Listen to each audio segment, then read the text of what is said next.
Dražen Ćeler, voditelj sam odjela logistike u poduzeću Kostan proizvodnja strojeva. Nalazimo se u Varaždinu, u ulici Pavleka Meškine, u odjelu proizvodnje. Suradnja između tvrtke i škole postoje već 5 godina, nastala kao posljedica nedovoljno kompetentne radne snage koja je dolazila na tržište rada. Ovu lokomotivu praktikanti proizvode sami prema nacrtima firme Kostvanj.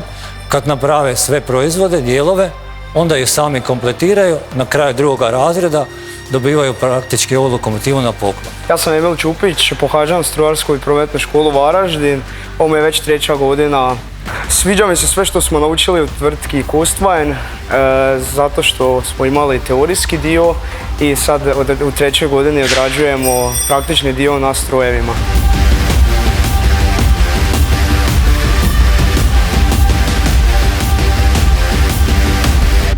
Ja sam Milan Žunar, ravnatelj Strojarske i prometne škole u Varaždinu u 2.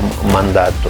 Razumijemo potrebe Kostvajna, njihove zahtjeve, oni razumiju način na koji funkcionira škola i mislimo da ta suradnja može biti primjer za većinu gospodarstvenika u Republici Hrvatskoj.